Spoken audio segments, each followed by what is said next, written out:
এই ভিডিওটা আমি 2025 সালের একদম শেষেই বানাচ্ছি, কিন্তু যখন সকলে দেখবে বা পরে যখন সবাই দেখবে হয়তো আমরা সকলেই 2026-এ পদার্পণ করে ফেলেছি। আজকে আমি নিয়ে এসেছি আমার পড়া 5টা সেরা বই এই বছরে।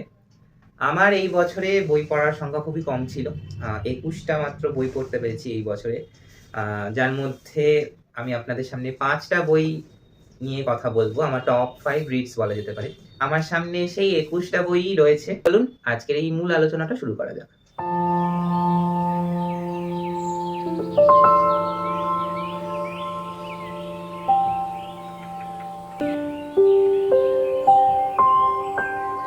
একটা জিনিস আমি দেখিয়ে দিই, এই বছরটা শেষ হতে হতে আমি এই দুটো বই গিফট পেয়ে গেছি। চুপি চুপি আসছে, সায়ন্তনী পদতণ্ডর লেখা, এবং the case book of Sherlock Holmes. এই দুটোই আমি গিফট পেয়েছি আমার স্টুডেন্টসদের থেকে। এটা আমি আমার একজন বন্ধু থেকে গিফট পেয়েছি, আর এটা আমি আমার স্টুডেন্টসদের থেকে গিফট পেয়েছি। শার্লক হোমসের আমার কাছে 3টে বই কমপ্লিট হলো এই বইটা নিয়ে, case book of Sherlock Holmes, the adventures of Sherlock Holmes, আর আমি এই বছর নিজে কিনেছিলাম the complete novels of Sherlock Holmes. তো 2026 সালে আমি চেষ্টা করবো এই 3টে বই তাড়াতাড়ি করে পড়ে ফেলার এবং সমস্ত কটা স্টোরি জেনে ফেলার। এই সব কটা বইগুলোর মধ্যে চুপি চুপি আসছে আমি এই রিসেন্টলি পড়ে শেষ করে দিয়েছি একদম। আর এই সব কটা বইগুলোর মধ্যে শুধুমাত্র ঝুমনি বইটা আমি এর আগে 3 বছর আগে পড়েছিলাম, তাও শুধুমাত্র ঝুমনি গল্পটাই পড়েছিলাম। এই বইটাতে আরো একটা গল্প আছে আবার ঝুমনি বলে, তো এই আবার ঝুমনি গল্পটা আমার এখনো এই বইটার মধ্যে পড়া হয়নি।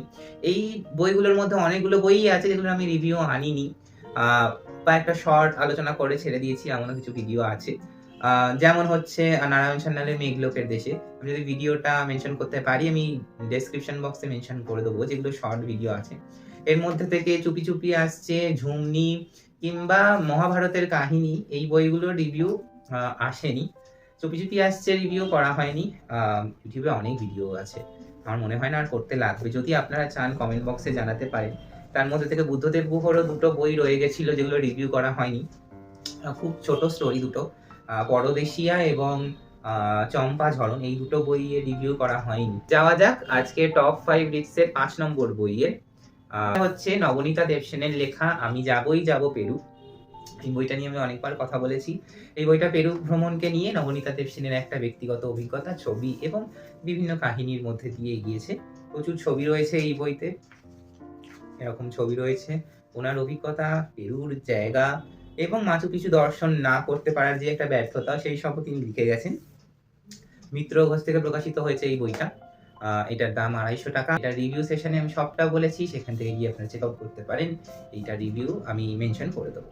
2025 সালের টপ 5 রিডসের 4 নম্বর বই ছবির দেশে কবিতার দেশে।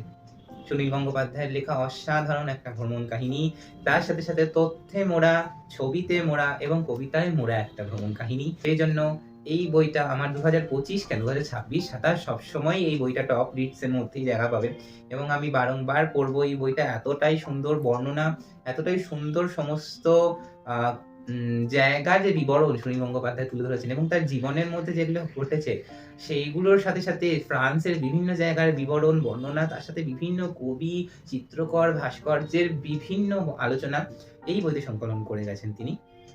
এটারও একটা ডিটেল রিভিউ রয়েছে, সেটাও চাইলে আপনারা দেখে নিতে পারেন। বাই দ্য ওয়ে, এটা আনন্দ পাবলিশার্স থেকে প্রকাশিত হয়েছে এবং এর মুদ্রিত মূল্য রয়েছে 450 টাকা। এই লিস্টের 3 নম্বর বইতে আমি যাকে রেখেছি সে হচ্ছে অবশ্যই আমার প্রিয় লেখক বুদ্ধদেব গুহর লেখা কোয়েলের কাছে। কি বলবো, মন্ত্রমুগ্ধ হয়ে যাওয়া একটা সময় হয় না, বলেন আমরা মন্ত্রমুগ্ধ হয়ে গেছি। আমি মন্ত্রমুগ্ধই হয়ে গিয়েছিলাম একেবারে। এই বইটার ঘোর কাটাতে আমার বেশ কয়েকদিন সময় লেগেছিল ঠিকই। লাল সাহেবকে ঘিরে, মানে এই বইটার তো তথাকথিত কোনো চরিত্র বলে নেই, যে কেন্দ্রীয় চরিত্র তার কোনো নাম নেই, তাকে আমরা লাল সাহেব বলে চিনেছি। তো এবং যে চরিত্রগুলো, অন্যান্য চরিত্রগুলো আছে, যশবন্ত বা অন্যান্য যে নারী চরিত্র বা পুরুষ চরিত্র, ঘোষদা, তো তাদের বিবরণ, বর্ণনা এবং সর্বোপরি যে আমাদের ওই রুমান্ডি পাহাড় এবং সালটনগঞ্জের যে বিভিন্ন বর্ণনাগুলো এখানে রয়েছে, সেইগুলো অসাধারণ একটা বর্ণনা নিয়ে গড়ে ওঠা এই উপন্যাস। এবং এই উপন্যাস বারে বারে নিজের দিকে সকল পাঠককে আকর্ষণ করে। হয়তো হতে পারে এটা প্রাপ্তবয়স্ক বা প্রাপ্তবয়স্ক, কিন্তু এই উপন্যাসের মধ্যে না একটা অমোঘ ঘোর রয়েছে। যেটা কাটিয়ে ওঠা খুবই মুশকিল হয়ে পড়ে একটা সময় গিয়ে। বইটার দাম ৩০০ টাকা। আনন্দ পাবলিশার্স থেকে প্রকাশিত হয়েছে হার্ড কভার বাইন্ডিং এর একটি বই। এটারও ডিটেইল রিভিউ আমার চ্যানেলে করা রয়েছে। আমি এটাও মেনশন করে দেব। এরপরে যে বইটা, সেই বইটা পড়ার পর পরের পর্বটা আমি কিভাবে পড়বো সেটা ভেবে উঠতে পারিনি। কারণ এই বইটা চারিদিক দিয়ে একটা মানুষকে মেরে ফেলার একটা কি বলবো অস্ত্র। সেটা হচ্ছে কলকাতার কাছেই। এত দুঃখ, এত কষ্ট, এত মানে কি বলবো সংসারের যে টান, চাহিদা, সেগুলো যদি বুঝতে চান, এবং বঙ্গভঙ্গ বিরোধী আন্দোলনের সময়কে ঘিরে একটা উপন্যাস, যেখানে প্রচুর চরিত্রকে নিয়ে গড়ে উঠেছে এই কাহিনী। অবশ্যই সামাজিক উপন্যাস, যার মধ্যে চরিত্রের আনাগোনা তো অনেক হবেই। তো সত্যি এই উপন্যাসটার কোনো তুলনা হয় না। গজেন্দ্র কুমার মিত্রের শ্যামা ট্রিলজির প্রথম বই এটি। খুব ভেতর থেকে ভেঙে দিয়েছিল এই বইটা আমাকে। সেই জন্য আমি প্রায় ১ থেকে ১.৫ মাস আমি কোনো বই পড়তে পারিনি, যে এদের সাথে এরকমটা কি করে হলো, ভগবান বা সমগ্র বিশ্ব এদেরকে কিভাবে চারিদিক দিয়ে মারছে, সেটা বলে বোঝানো যাবে না। যারা পড়েছেন তারা তো জানেনই, এবং যারা পড়েননি এবং সামাজিক উপন্যাস খুঁজছেন, তো আমি বলবো একবার কলকাতার কাছেই পড়ে দেখুন। তো টপ 1 এ আমি নিরাশ করব না আপনাদেরকে। টপ 1 এ আমি লিখে রেখেছি আমার এই বছরে পড়া সবচেয়ে সেরা বই, তারানাথ তান্ত্রিক সমগ্র। যদিও এটা আমার আগে ৩ বার পড়া, আলাদা ভাবে। তখন অলাত চক্র এবং তারানাথ তান্ত্রিক আলাদা আসতো, এটা আমি আলাদা জায়গা থেকে পড়েছি। এখন অলাত চক্র আর তারানাথ তান্ত্রিক এই দুটো একসাথে হয়ে গিয়ে চলে এসেছে তারানাথ তান্ত্রিক সমগ্র। দামটাও বেড়ে গেছে, ৬০০ টাকা মিত্র ঘোষের বই।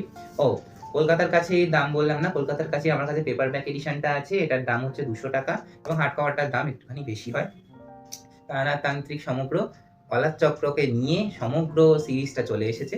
তো এইটা আমার তো মনে হয় সকল পাঠকেরই একদম টপে রয়েছে, সারা বছরই থাকে, যেটাকে ভোলানো যায় না। যে চরিত্রটাকে আমরা, যে চরিত্রটাকে ছাড়া আমরা হয়তো তন্ত্র জিনিসটা কি সেটাই হয়তো জানতে পারতাম না। বিভূতিভূষণ বন্দ্যোপাধ্যায় এবং তারাদাস বন্দ্যোপাধ্যায়ের অনেক বড় অবদান আমাদের সাহিত্য জগতে। তাদের এই সাহিত্য কীর্তি, তারাদাস বন্দ্যোপাধ্যায় এবং বিভূতিভূষণ বন্দ্যোপাধ্যায়ের চরিত্র তারানাথ তান্ত্রিক। এই ছিল আজকের একটা ভিডিও। আজকের এই ভিডিওটি যদি আপনাদের ভালো লেগে থাকে তাহলে আমার চ্যানেলটাকে সাবস্ক্রাইব করবেন, বেল আইকনটি প্রেস করে দিয়ে নোটিফিকেশনটাকে অল করে দেবে, আমার ভিডিও আপনাদের কাছে পৌঁছে যায়। ততদিন ভালো থাকবেন, সুস্থ থাকবেন, নিজের শরীরে খেয়াল রাখবেন এবং আর বই পড়তে থাকবেন। এই আশা নিয়ে আজকের ভিডিও এখানে শেষ করছি। ধন্যবাদ দেখার জন্য।